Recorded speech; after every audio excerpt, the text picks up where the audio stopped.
கிறிஸ்துவின் சபையார் வழங்கும் கிறிஸ்துவின் வசனம் நிகழ்ச்சியை கேட்க உங்கள் யாவரையும் அன்புடன் அழைக்கிறோம். கிறிஸ்துவின் வசனம், இது கிறிஸ்தவர் கீதம். பரிசுத்த வேதம் பறைசாற்றும் வசனம், கிறிஸ்துவின் வசனம், இது கிறிஸ்தவர் கீதம். கிறிஸ்துவின் சபையார் வாழ்த்தி வழங்கும் கிறிஸ்துவின் வசனம், இது கிறிஸ்தவர் கீதம். கிறிஸ்துவின் வசனம், கிறிஸ்துவின் வசனம், கிறிஸ்துவின் வசனம். வேதாகம செய்தி நேரத்திற்கு வரவேற்கிறோம். Welcome to the Bible message. கிறிஸ்துவுக்குள் பிரியமானவர்களே, ஆண்டவரே இயேசு கிறிஸ்து மூலம் உங்களை வாழ்த்துக்களை சொல்கிறோம். இன்று நாளிலே வத்தலக்குண்டு கிறிஸ்டின் சபை அர்ஜுன் ஐயா அவர்கள் செய்தி கொடுக்கிறார். அதை பார்த்து ஆசீர்வாதத்தை நீங்கள் பெற்றுக்கொள்ளுங்கள். அன்பானவர்களே, உங்கள் யாவரையும் நம்முடைய ஆண்டவரும் இரட்சகருமாய் இருக்கிற இயேசு கிறிஸ்துவின் வெளியேற பெற்ற நாமத்தில் வாழ்த்தி வரவேற்பதிலே மிகுந்த மகிழ்ச்சி அடைகிறோம். இதனால் கர்த்தருடைய செய்தி வேளையில் அவர் சொல்ல ஆகும். He spake and it was done. தூதர்கள் கர்த்தருடைய வார்த்தைக்கு கீழ்ப்படிந்தார்கள். சங்கீதம் 103 20வது வசனத்திலே நாம் வாசிக்கின்றோம். கர்த்தருடைய வார்த்தையை கேட்டு அவருடைய வசனத்தின்படி செய்கிற பலத்த சௌரியவான்களாகிய அவருடைய தூதர்களே, அவரை ஸ்தோத்திரியுங்கள். தேவன் என்ன சொல்லுகிறாரோ அந்த வசனத்தின்படி அவர்கள் செய்கிறார்கள். கர்த்தருடைய வார்த்தையை கேட்டு அவருடைய வசனத்தின்படி செய்கிற தேவ தூதர்கள். இன்றைய காலகட்டத்திலே நாம் கர்த்தருடைய வார்த்தையின்படியாக நாம் எடுத்துரைக்கின்றோமா? அதை கேட்டு உள்ளதை உள்ளபடி அப்படியே நாம் சொல்லுகின்றோமா? தேவ தூதர்கள் அவருடைய வார்த்தையை கேட்டு அதை அப்படியே அறிவிக்கிறார்கள். மத்தேயு சுவிசேஷம் 26வது அதிகாரம் 53, 54 வசனங்களில் நம் ஆண்டவர் சொல்லுகிறார், நான் இப்பொழுது என் பிதாவை வேண்டிக் கொண்டால் அவர் 12 லேகியனுக்கு அதிகமான தூதரை என்னிடத்தில் அனுப்ப மாட்டார் என்று நினைக்கிறாயா? அப்படி செய்வேனானால் இவ்விதமாய் சம்பவிக்க வேண்டும் என்கிற வேத வாக்கியம் எப்படி நிறைவேறும் என்றார். ஆண்டவர் இயேசு கிறிஸ்து பிதாவை நோக்கி வேண்டிக் கொண்டால் அவர் 12 லேகியனுக்கு அதிகமான தூதர்களை உடனே அனுப்பி வைப்பார். பேதுருவை பார்த்து கர்த்தர் சொன்ன வார்த்தை தான் இது. தேவனுடைய சித்தம் நிறைவேற வேண்டும், இவ்விதமாய் சம்பவிக்க வேண்டும் என்கிற வேத வாக்கியம் நிறைவேறத்தக்கதாக இவைகள் எல்லாமே நடக்கிறது.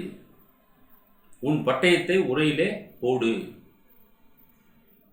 பட்டயத்தை எடுக்கிற எல்லோருமே பட்டயத்தினாலே சாவார்கள். இம்மட்டும் நிறுத்து என்று பேதுருவை பார்த்து சொல்லி இந்த விளக்கத்தை கொடுக்கின்றார். ஆண்டவர் இயேசு கிறிஸ்து வேண்டிக் கொண்டால் திரளான தேவ தூதர்களை அனுப்பி அவருக்காக யுத்தம் செய்ய முடியும். ஆனால் அதுவல்ல, வேத வாக்கியம் நிறைவேற வேண்டும், அதற்காக இவைகள் எல்லாமே நடைபெறுகிறது என்று சொல்லுகிறார். ஆக தூதர்கள் கர்த்தருடைய வார்த்தையை கேட்டு உடனே அதற்கு கீழ்ப்படிய ஆயத்தமாக இருக்கிறார்கள் என்பதை நம் ஆண்டவர் இயேசு இங்கே உணர்த்துகிறார். சங்கீதம் 104வது வசனத்திலே நாம் பார்க்கிறோம், தம்முடைய தூதர்களை காற்றுகளாகவும் தம்முடைய ஊழியக்காரரை அக்னி ஜுவாலைகளாகவும் செய்கிறார். அவர்கள் காற்றுகளாக இருக்கிறார்கள். தேவ தூதர்கள். காற்றின் வேகத்தை நாம் அறிவோம். அது பூமியிலே எல்லா இடங்களிலுமே இருக்கிறது. காற்று போகாத இடமே இல்லை என்றுதான் நாம் சொல்ல வேண்டும். தேவ தூதர்களை காற்றுகளாக வைத்திருக்கிறார். தம்முடைய ஊழியக்காரரை அக்னி ஜுவாலைகளாகவும் செய்கிறார். பரலோக பிதாவானவர் அவருடைய செய்தியை தேவ தூதர்கள் எடுத்து சொல்லுகிறார்கள். இரண்டாவதாக நாம் பார்க்கும்போது அவருடைய வார்த்தையின்படி செய்யக்கூடியது பெரும் காற்று. சங்கீதம் 148வது சங்கீதம் 8வது வசனத்திலே நாம் வாசிக்கிறோம். அக்கினியே, கல்மழையே, உறைந்த மழையே, மூடுபனியே, அவர் சொற்படி செய்யும் பெருங்காற்றே. தேவ தூதர்கள் அவருடைய சொற்படி செய்கிறார்கள். அவரால் சிருஷ்டிக்கப்பட்ட பெருங்காற்று அவருடைய வார்த்தையின்படியாக பூமியிலே சுற்றி வந்து கொண்டிருக்கிறது. அந்த காற்றுகள் கூட அவருடைய வார்த்தைக்கு கீழ்ப்படுகிறது. இன்றைக்கு மனிதர்கள் நாம் அவருடைய வார்த்தைக்கு கீழ்ப்படிய வேண்டியது எத்தனை அவசியமான காரியம். ஆண்டவராய் இயேசு கிறிஸ்து ஒரு முறை படவிலே சென்று கொண்டிருக்கும் போது சீஷர்கள் அப்படியே பயந்தார்கள். மத்தேயு எழுதின சுவிசேஷம் 8வது அதிகாரம் 26, 27 வசனங்கள்.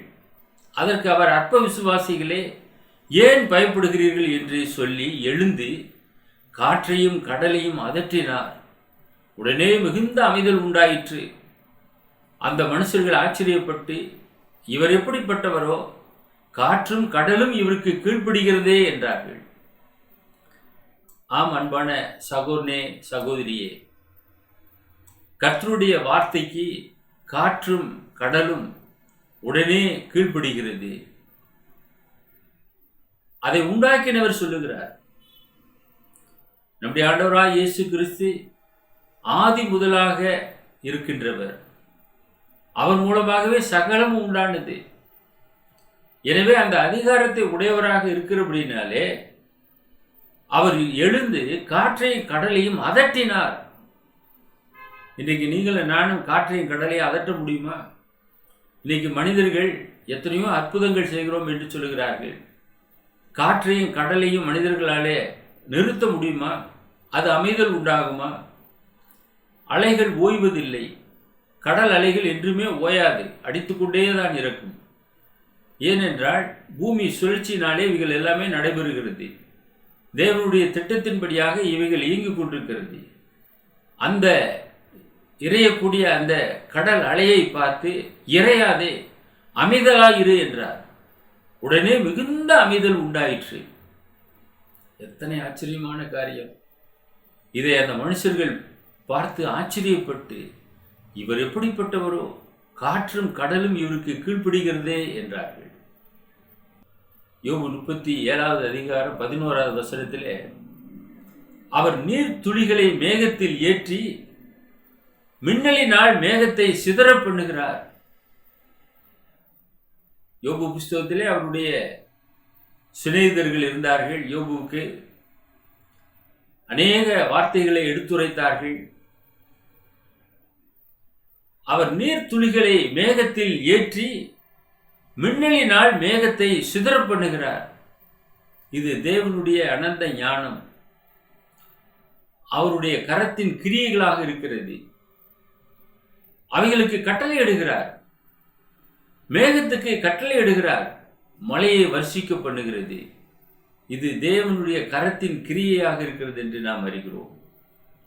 மூன்றாவதாக நாம் பார்க்கும்போது மீனுக்கு கட்டளை இடுகிறார். கடல்வாழ் ஜந்துக்கள் கர்த்தருடைய சத்தம் கேட்கிறது. யோனாவை மீன் விழுங்கினது. அந்த மீனை பார்த்து கர்த்தர் கட்டளை இடுகிறார். யோனா 2வது அதிகாரம் 10வது வசனம். கர்த்தர் மீனுக்கு கட்டளையிட்டார், அது யோனாவை கரையிலே கக்கிவிட்டது. The Lord spake unto the fish, and it vomited out Jonah upon the dry land. நினிவேக்கு நேராக கக்கிவிட்டது, கரையிலே போய் கக்கிவிட்டது.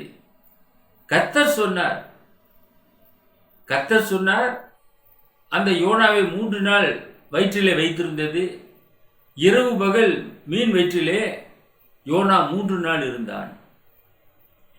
அதே மீனை பார்த்து கர்த்தர் கட்டளையிடுகிறார், அது யோனாவை கரையிலே போய் கக்கினது. மீன்கள் கர்த்தருடைய வார்த்தைக்கு கீழ்ப்படுகிறது. எனக்கு அன்பானவர்களே, நான் இளம் பிராயத்திலே இருக்கிற காலத்திலே, அப்பொழுதுதான் இயேசுவை ஏற்றுக்கொண்ட காலம். அப்பொழுது தோட்டத்திலே உள்ள கிணற்று மேட்டிலே உட்கார்ந்து கொண்டு ஒரு பாடலை பாடினேன். அந்த பாடல் எனக்கு ஞாபகத்துக்கு வருகிறது. உயிர்த்தெழுந்தாரே அல்லேலூயா, ஜெயித்தெழுந்தாரே என்ற ஒரு பாடலை பாடின உடனே அந்த கிணற்றுக்குள்ளாக இருந்த மீன்கள் எல்லாம் வந்து வாய பிளந்து கொண்டு என்னை நோக்கி பார்க்க ஆரம்பித்தது. அவ்வளவு திரளான மீன்கள். அந்த மீன்கள் அந்த பாட்டை கேட்டவுடனே தேவனை துதிக்கிறது என்று நான் புரிந்து கொண்டேன். எத்தனை ஆச்சரியமான காரியம்! இந்த யோனாவை விழுங்கின மீன் கர்த்தருடைய வார்த்தைக்கு கீழ்ப்படிந்தது. அது அவனை கரையிலே கக்கினது என்று நாம் பார்க்கிறோம். சங்கீதம் 33:9 சொல்லுகிறது, அவர் சொல்ல ஆகும், அவர் கட்டளையிட நிற்கும். For he spake and it was done. He commanded and it stood fast. அவர் சொல்ல ஆகும், அவர் கட்டளையிட நிற்கும். உருவாக்கினவர் சொல்லும்போது எல்லாமே இயங்குகிறது. உருவாக்கினவர் சொல்லும்போது எல்லாமே அப்படியே நிற்கிறது. இது எல்லாமே கட்டுப்பட்டு இருக்கிறது. சூரியன், சந்திரன், நட்சத்திரங்கள், கடல்வாழ் ஜந்துக்கள், காட்டு மிருகங்கள் எல்லாவற்றையும் பிதாவாகிய தேவன் உண்டு பண்ணினார். எல்லாமே தேவனை துதிக்கிறது என்று நாம் பார்க்கிறோம். ஆதியாகமம் 1:3-4 தேவன் வெளிச்சம் உண்டாக கடவுது என்றார். வெளிச்சம் உண்டாயிற்று. இன்னைக்கு நாம் பார்க்கிறோமே அந்த வெளிச்சம் முதலாவது தேவன் உண்டு பண்ணினார். அது அந்தபடியாக ஆயிற்று, உண்டாக கடவுது என்று சொன்னார். அவர் கட்டளை எடுக்கிறார். அவர் வார்த்தையாக இருந்து செயல்படுகிறார். வெளிச்சம் நல்லது என்று தேவன் கண்டார். வெளிச்சத்தையும் இருளையும் தேவன் வெவ்வேறாக பிரித்தார். இரவு பகல் உண்டாகிறது. இன்றைக்கு மனிதனுக்கு இரவு பகல் இல்லை என்றால் அவனுக்கு வாழ்க்கையே இல்லை என்று தான் சொல்ல வேண்டும். அதை தேவன் நேர்த்தியாக செய்தார். மனிதனுக்கு நித்திரை என்பது மிக அவசியம். வெளிச்சத்திலே அவன் தூங்க முடியாது. முழு இருட்டிலே தான் அவன் தூங்க முடியும். எனவே இரவு பகலை தேவன் உண்டு பண்ணினார்.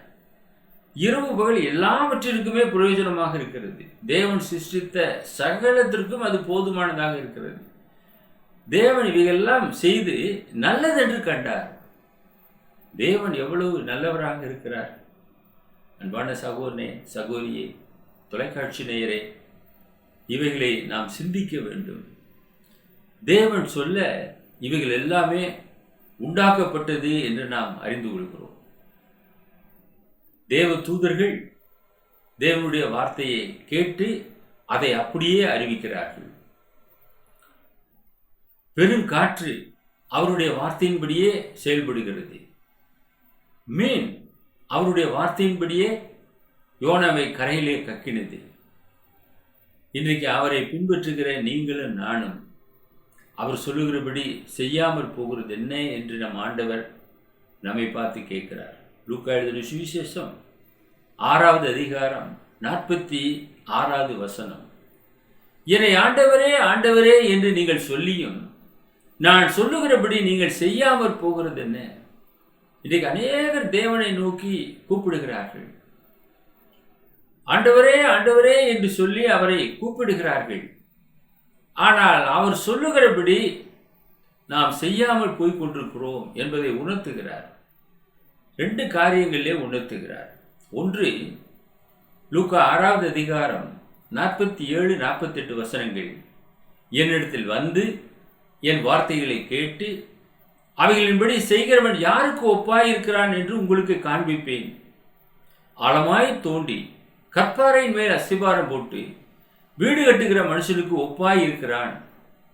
பெரும் வெள்ளம் வந்து நீரோட்டம் அந்த வீட்டின் மேல் மோதியும் அதை அசைக்க கூடாமற் போயிற்று. ஏனென்றால் அது கண்மலையின் மேல் அஸ்திபாரம் போடப்பட்டிருந்தது. அன்பானவர்களே, கண்மலையிலே அஸ்திபாரம் போடப்பட்ட அந்த வீடு அவருடைய வார்த்தையை கேட்டு அதன்படி செய்தவர்களுக்கு ஒப்பாக இருக்கிறது. இன்னைக்கு தேவனுடைய சமூகத்திலே நாம் கடந்து செல்கிறோம். அவருடைய வார்த்தைகளை நாம் கேட்க வேண்டும். அவருடைய வார்த்தையின்படியாக நாம் நம்மை மாற்றி அமைக்க வேண்டும். நம்முடைய எண்ணங்கள், சிந்தனைகள், செயல்பாடுகள் எல்லாவற்றையும் தூக்கி தனியாக ஒதுக்கி வைத்து விட வேண்டும். அவர் என்ன சொல்லுகிறாரோ அதன்படி நாம் செய்ய வேண்டும். அப்பொழுதுதான் அது நிலைக்கும். ஆழமாய் தோண்டி கற்பாறையின் மேலே அஸ்திபாரம் போட்டு வீடு கட்டுகிற மனுஷனுக்கு ஒப்பாய் இருக்கிறார். இன்றைக்கு எல்லோருமே வீடு கட்டுகிறார்கள். மணலின் மேலே யாருமே வீடு கட்ட மாட்டார்கள். ஆழமாய் தோண்டி அஸ்திவாரம் போடுவார்கள். அஸ்திவார செலவு தான் பாதி செலவு வந்துவிடும். முழு தொகை நாம் நியமித்திருப்போம். அந்த முழு தொகையிலே பாதி தொகை அஸ்திவாரத்திற்கே செலவாகிவிடும். அப்படி ஸ்ட்ராங்காக போட்டால் தான் அந்த பில்டிங் நிலைக்கும். அதே போல் நம்முடைய வாழ்க்கையை கண்மொழியாகிய கிறிஸ்துவின் மீது நாம் துவங்க வேண்டும். இதோ முளைக்கல்லை சீயோனிலே வைக்கிறேன், அது பரீட்சிக்கப்பட்டது, வெளியேற பெற்றதுமாயிருக்கிறது, அதில் விசுவாசமாயிருக்கிறவன் வெட்கப்படான் என்று வேதம் சொல்லுகிறது. ஆக அவர் மீது நம்முடைய ஆவிக்குரிய வாழ்க்கையை நாம் துவக்க வேண்டும். பெரும் வெள்ளம் வந்து, நீரோட்டம் வந்து அந்த வீட்டின் மேல் மோதியும் அதை அசைக்கக்கூடாமல் போயிற்று. ஏனென்றால் அது கண்மலையின் மேலே அஸ்திபாரம் போடப்பட்டிருந்தது. அந்த கண்மலை கிறிஸ்து. அவரிலே நீங்கள் அஸ்திபாரம் போட்டு உங்களுடைய வாழ்க்கையை துவக்குவீர்கள் என்றால் உங்களுடைய வாழ்க்கை சிறப்பாக இருக்கும். அவரிடத்தில் நீங்கள் கடந்து செல்ல வேண்டும். அவர் என்னிடத்திலே வரட்டும், அதுக்கப்புறம் நான் கேட்கிறேன் என்று நாம் சொல்லக்கூடாது. நாம தான் தேவ சமூகத்தை நோக்கி நாடி செல்ல வேண்டும். அவரிடத்தில் சென்று அவருடைய வார்த்தைகளை நாம் கேட்க வேண்டும். அவருடைய வார்த்தைகள் எங்கே பிரசங்கிக்கப்படுகிறது? கர்த்தருடைய சபையிலே அவருடைய வார்த்தை பிரசங்கிக்கப்படுகிறது. வேதம் அவருடைய வார்த்தை எடுத்துரைக்கிறது. அந்த வார்த்தைக்கு நீங்கள் கீழ்ப்படிந்து அவைகளின்படியாக உங்களுடைய வாழ்க்கையை மாற்றி அமைத்துக் கொள்வீர்கள் என்றால் கண்மலையின் மேலே அஸ்திவாரம் போடப்பட்ட ஒரு மனுஷனாக இருப்பீர்கள். எந்த விதமான ஒரு பாதிப்பும் உங்களை சேதப்படுத்தாது என்று நாம் அறிகிறோம். ஒருவேளை லூக்கா எழுதின சுவிசேஷம் 6வது அதிகாரம் 49வது வசனத்தின்படியாக நீங்கள் கட்டுவீர்கள் என்றால், என் வார்த்தைகளை கேட்டும் அவைகளின்படி செய்யாதவனோ அஸ்திவாரம் இல்லாமல் மணலின் மேல் வீடு கட்டினவனுக்கு ஒப்பாயிருக்கிறான். நீரோட்டம் அதன் மேல் மோதினவுடனே அது விழுந்தது, விழுந்து முழுவதும் அழிந்தது என்றார். பாருங்க, அவருடைய வார்த்தையின்படி செய்யாமல் கட்டப்பட்ட, அவருடைய வார்த்தைக்கு கீழ்ப்படியாமல் அவர் சொல்லுகிறபடி செய்யாமல் கட்டப்பட்ட அந்த வீடு என்ன ஆனது? அழிந்தது என்று ஆண்டவர் இங்கே உணர்த்துகிறார்.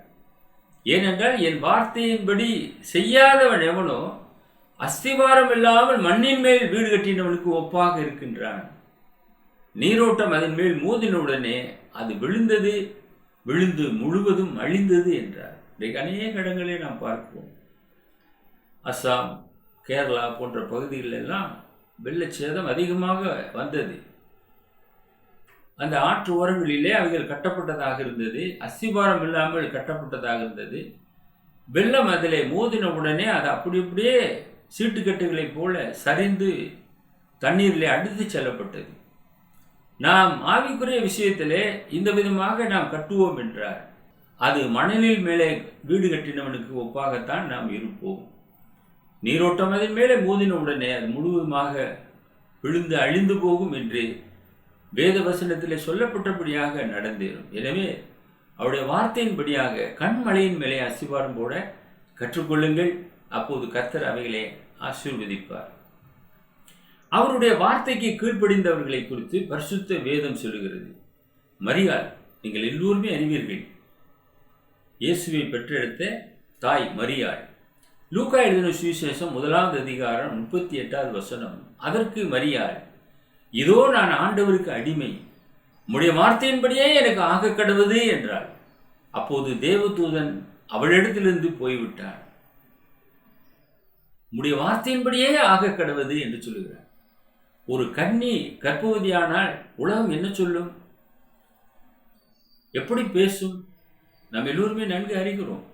ஆனால் அவள் சொல்லுகிறாள், உம்முடைய வார்த்தையின்படியே எனக்கு ஆக கடவுது. ஆண்டவராய் இயேசு கிறிஸ்துவை பெற்றெடுக்கக்கூடிய ஒரு தாயாக அவள் மாறுகிறாள். உலகம் என்னவென்றால் சொல்லட்டும், நான் இயேசுவை பெற்றெடுக்கப் போகிறேன் என்ற மகிழ்ச்சி அவளுக்குள்ளாக இருந்தது. இன்னைக்கு இயேசுவை ஏற்றுக்கொண்டால் உலகம் நம்மை புறம்பே தள்ளிவிடும், ஜனத்திலிருந்து ஒதுக்கி வைத்து விடுவார்கள். மிகவும் மோசமான சூழ்நிலைக்கு இவன் போய்விட்டான் என்று சொல்வார்கள் என்று சொல்லி அநேகர் இயேசுவை ஏற்றுக்கொள்ள மறுக்கிறார்கள், மறுதளிக்கக்கூடியவர்களாக இருக்கிறார்கள். அன்பானவர்களே, மரியாளை நோக்கி பாருங்கள். அவள் சந்தோஷமாக உடைய வார்த்தையின்படியே எனக்கு ஆக கடவுது என்று சொன்னார். நாமும் நம் ஆண்டவராய் இயேசு கிறிஸ்துவை நாம் இருதயத்தில் ஏற்றுக்கொள்ளும் போது நம்முடைய வாழ்க்கையிலே நித்திய சந்தோஷம், சமாதானம் கிடைக்கும்.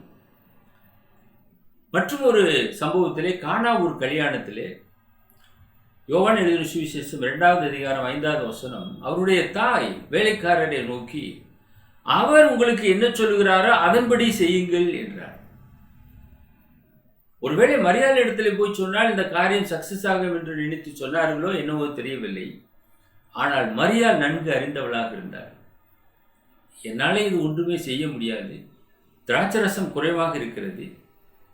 வேலைக்காரரை நோக்கி, அவர் உங்களுக்கு என்ன சொல்லுகிறாரோ, இயேசு என்ன சொல்லுகிறாரோ அதன்படி செய்யுங்கள். இயேசு என்ன சொன்னார்? கச்சாடிகள் அங்கே வைக்கப்பட்டிருந்தது. 6 கச்சாடிகள் இருந்தது. ஒவ்வொரு கச்சாடியும் 2-3 குடம் தண்ணீர் பிடிக்கக்கூடிய கச்சாடிகள். அவைகளிலே தண்ணீரை நிரப்புங்கள். பின்பு இப்பொழுது மொண்டு பந்தி விசாரிப்புக்காரனிடத்தில் கொடுங்கள் என்று சொன்னார். இத்தனை ருசியுள்ள ரசத்தை ஏன் வைத்து வைத்தீர்கள் என்று கேட்க ஆரம்பித்தார்கள். அவ்வளவு ருசியாக இருந்தது. ஆண்டவராய் இயேசு கிறிஸ்து தண்ணீரை திராட்சரசமாக மாற்றினார். அவருடைய வார்த்தை. மரியாள் சொல்லுகிறாள், அவர் உங்களுக்கு என்ன சொல்லுகிறாரோ அதன்படியாக செய்யுங்கள். மரியாள் எந்த ஒரு அற்புதமும் செய்ததாக பரிசுத்த வேதாந்தத்தில் எங்குமே நமக்கு சொல்லப்படவில்லை. அவர் உங்களுக்கு என்ன சொல்லுகிறாரோ அதன்படி செய்யுங்கள் என்று சொல்லி வேலைக்காரர்களை அனுப்பிவிடுகிறார். அந்தபடியாக வேலைக்காரர்கள் செய்து ருசியுள்ள திராட்சரசத்தை திருமண வீட்டிலே பகிர்ந்து கொண்டார்கள் என்று நாம் அறிந்து கொள்கிறோம். 2வது, 100க்கு அதிபதியை நாம் அறிவோம். மத்தேயு எழுதின சுவிசேஷம் 8வது அதிகாரம் 8வது வசனம். இந்த 100க்கு அதிபதி பிரதி உத்தரமாக, ஆண்டவரே, நீர் என் வீட்டுக்குள் பிரவேசிக்க நான் பாத்திரன் அல்ல. ஒரு வார்த்தை மாத்திரம் சொல்லும், அப்போது என் வேலைக்காரன் சுஸ்தமாவான். Lord say the word only and my servant shall be healed. ஒரு வார்த்தை சொன்னாமே போதும், என் வேலைக்காரன் சுகமாயிடுவான். 100க்கு அதிபதி நன்கு அறிந்தவனாக இருந்தான் இயேசுவை. ஆண்டவர் சொல்லுகிறார், இஸ்ரவேலுக்குள்ளும் இப்படிப்பட்ட ஒரு விசுவாசத்தை நான் பார்க்கவில்லை. இஸ்ரவேலர்கள் திரளான ஜனங்கள், அவர்களுக்குள்ளா கூட அந்த விசுவாசம் இல்லை. இந்த 100க்கு அதிபதி இடத்துல அந்த விசுவாசம் இருந்தது. கர்த்தர் ஒரு வார்த்தை சொன்னா போதும், என் வேலைக்காரன் சுகமானவன். அவர் இங்கு வர வேண்டிய அவசியமே இல்லை என் வீட்டுக்கு. அவர் இருந்த இடத்துல இருந்து ஒரு வார்த்தை சொன்னால் போதும், அவர் வாயிலிருந்து அந்த வார்த்தை புறப்பட வேண்டும். ஒருவேளை இயேசுவோடு கூட சீஷர்கள் இருந்தார்கள். சீஷர்களை கூட அனுப்பட்டுமே என்று அவன் சொல்லவில்லை. இயேசு சொல்ல வேண்டும், என் வேலைக்காரன் சுகமாக வேண்டும் என்பதை இயேசு அவருடைய வாய் கொண்டு சொல்ல வேண்டும். அப்போது என் வேலைக்காரன் சுகமாவான். அப்போ ஆழமான நம்பிக்கை, 100% மேலான ஒரு நம்பிக்கை என்றே நாம் சொல்ல வேண்டும். அந்த விசுவாசத்தை 100க்கு அதிபதி உடையவனாக இருந்தான். அவன் விசுவாசித்தபடியாக அந்த வேலைக்காரன் சுகமானான். எத்தனை ஆச்சரியமான காரியம்! அன்பானவர்களே, நம்முடைய விசுவாசம் எப்படிப்பட்டதாக இருக்கிறது? எப்படிப்பட்ட விசுவாசத்தை தேவனுடைய சமூகத்தில் வைத்தவர்களாக இருக்கிறோம்? விசுவாசமானது நம்பப்படுகளின் உறுதியும் காணப்படாதவைகள் நிச்சயமாக இருக்கிறது என்று எபிரேய ஆசிரியர் 11வது அதிகாரத்திலே குறிப்பிட்டிருக்கிறார். அந்த விசுவாசத்தை உடையவர்களாக நீங்கள் மாறுங்கள். 100க்கு அதிபதியினுடைய விசுவாசம் நமக்கும் தேவையாக இருக்கிறது. 3வது, பேதுரு சொல்லுகிறான். லூக்கா எழுதின சுவிசேஷம் 5வது அதிகாரம் 5-6 வசனங்கள். அதற்கு சீமோன், ஐயரே, ரா முழுவதும் நாங்கள் பிரயாசப்பட்டும் ஒன்றும் அகப்படவில்லை. ஆகிலும் உடைய வார்த்தையின்படியே வலையை போடுகிறேன் என்றார். அப்படியே அவர்கள் செய்து தங்கள் வலை கிழிந்து போகத்தக்கதாக மிகுதியான மீன்களை பிடித்தார்கள். மீன் பிடிப்பதிலே அனுபவம் வாய்ந்தவர்கள் தான் மீனவர்கள். பேதுரு அனுபவம் வாய்ந்த ஒரு சகோதரர். ஆனால் அவர் சொல்லுகிறார், ரா முழுவதும் நாங்கள் பிரயாசப்பட்டும் ஒன்றும் அகப்படவில்லை. ஒரு மீன் கூட பிடிக்கல, ரா முழுவதும் பிரயாசப்பட்டுட்டோம் என்று வருத்தத்தோடே ஆண்டவரை நோக்கி சொல்லுகிறார். ஆண்டவர் சொல்லுகிறார், இப்பொழுது வலையை போடுங்கள். அதற்கு பேதுரு சொல்லுகிறார், உம்முடைய வார்த்தையின்படியே வலையை போடுகிறேன். அவர் சொல்றபடியாக வலையை போடுறார். அவர் எங்கே வலையை போட சொன்னாலும் அந்த இடத்துல அவர் போடுகிறார். அவர் சொல்லுகிற வார்த்தையின்படியாக வலையை போட்ட உடனே மிகுதியான மீன்கள், வலை கிழிந்து போகத்தக்கதாக மீன்கள் பிடித்தார்கள். வலையை இழுக்க மாட்டாதிருந்தார்கள். அந்த அளவுக்கு வலையிலே மீன்கள் சிக்கினது. சொன்னது யார்? நம்முடைய ஆண்டவராய் இயேசு கிறிஸ்து. அவருடைய வார்த்தையின்படியாக செய்யும்போது திரளான மீன்களை பிடித்தார்கள். நான் உங்களை மனிதர்களை பிடிக்கிறவர்களாக மாற்றுவேன் என்று அழைத்தார். அன்பான சகோதரனே, சகோதரியே, தொலைக்காட்சி நேயரே, அவர் சொல்ல ஆகும், அவர் கட்டளையிட நிற்கும். கர்த்தருடைய வார்த்தையின்படியாக தேவ தூதர்கள் அவருடைய வசனத்தின்படியாக அப்படியே எடுத்துரைத்தார்கள் என்று நாம் அறிகிறோம். ஒன்றையும் கூட்டவில்லை, ஒன்றையும் குறைக்கவில்லை. தேவன் என்ன சொல்லுகிறாரோ அதை உடனே செய்வதற்கு தேவ தூதர்கள் இசைவாக இருக்கிறார்கள். பெரும் காற்று, தேவனால் சிருஷ்டிக்கப்பட்ட காற்று. இன்னைக்கு காற்று இல்லை என்றால் மனிதனே இல்லை, எந்த ஜீவராசிகளும் இருக்காது. காற்று அவ்வளவு முக்கியமான ஒன்றாக இருக்கிறது. அந்த காற்று கர்த்தருடைய வார்த்தைக்கு கீழ்ப்படுகிறது. கடல்வாழ் ஜந்துக்கள்ல மீன் மிகவும் சிறப்பானது. அந்த மீன் கர்த்தருடைய வார்த்தையை கேட்டு அதன்படியாக யோனாவை கரையிலே போய் கக்கினது. இன்றைக்கு நீங்களும் நானும் எப்படி வாழ்ந்து கொண்டிருக்கிறோம்? ஆண்டவரே ஆண்டவரே என்று சொல்லுகிறோம். அவருடைய வார்த்தையின்படியாக நாம் கண்மலையிலே அஸ்திவாரம் போடுகின்றோமா? கண்மலையிலே அஸ்திவாரம் போடும்போது தான் அது நிலைக்கும். அவருடைய வார்த்தையின்படி செய்யாமல் மணலின் மேலே அஸ்திவாரம் போடுவோம் என்றால் அது நிலைக்காது. அவருடைய வார்த்தைக்கு கீழ்ப்படிந்த மரியாதை பார்க்கிறோம். அவருடைய வார்த்தையின்படியே நடக்கும் என்ற ஒரு நம்பிக்கை கொண்டிருந்த 100க்கு அதிபதியை நாம் பார்க்கிறோம். உடைய வார்த்தையின்படியே வலையை போடுகிறேன் என்று போட்ட பேதுருடைய நம்பிக்கையை பார்க்கிறோம். நீங்களும் நானும் அவருடைய வார்த்தையின்படியாக கீழ்ப்படிந்து அவருடைய சுத்தம் செய்வோம் என்றால் நாம் ஆசீர்வாதத்தை பெற்றுக்கொள்வோம். கர்த்தர் உங்களை ஆசீர்வதிக்கத்தக்கதாக உங்களுக்காக, உங்களுடைய குடும்பத்தாருக்காக நாங்கள் பாரத்தோடு ஜெபம் செய்கிறோம். எங்களை நேசித்து வழிநடத்துகிற பரலோகத்தின் பிதாவே, உம்முடைய வார்த்தையின்படியே ஆக கடவுது. உம்முடைய நாங்கள் நம்பிக்கை உள்ளவர்களாக தொடர்ந்து நிலைத்திருக்கத்தக்கதாக உம்முடைய சத்தியத்தின் பாதையிலே எங்களை வழிநடத்திட வேண்டுமாய் வேண்டுதல் செய்கிறோம். உம்முடைய வார்த்தைக்கு தேவ தூதர்கள் கீழ்ப்படுகிறார்கள். உம்முடைய வார்த்தைக்கு பெருங்காற்று கீழ்ப்படுகிறது. கடல்வாழ் ஜந்துக்களிலே மீன்கள் உம்முடைய வார்த்தைக்கு கீழ்ப்படுகிறது. மனிதர்களாகிய நாங்களும் மரியாதையைப் போல, 100க்கு அதிபதியைப் போல, பேதுருவைப் போல கீழ்ப்படிந்து உம்முடைய சித்தம் செய்யத்தக்கதாக சத்தியத்தின் பாதையிலே எங்களை வழிநடத்திட வேண்டுமாய் எங்கள் அன்பின் ஆண்டவர் இயேசுவின் வெளியேற பெற்ற நாமத்தில் இந்த ஜெபத்தை தாழ்மையோடு ஏறெடுக்கிறோம். எங்கள் பரலோகத்தின் பிதாவே, ஆமென். சர்வ சிருஷ்டிக்கும் எஜமான நீரே, சர்வ சிருஷ்டி காப்பவர் நீரே, எங்கள் இதயத்தில் உம்மை போற்றுகிறோம், என்றென்றும் போற்றி தொழுவோம். சர்வ சிருஷ்டிக்கும் எஜமான நீரே, சர்வ சிருஷ்டி காப்பவர் நீரே, எங்கள் இதயத்தில் உம்மை போற்றுகிறோம், என்றென்றும் போற்றி தொழுவோம். எங்கள் முகவரி the word of Christ, post office box number 5, Batlagundu 624202, south India. Our mobile number 9443558041. Another number 6379350509. Email address arjunandglory@gmail.com. View our The Word of Christ program on YouTube channel. This is a Bible study course offered by the World Evangelism Bible School. May God bless you all.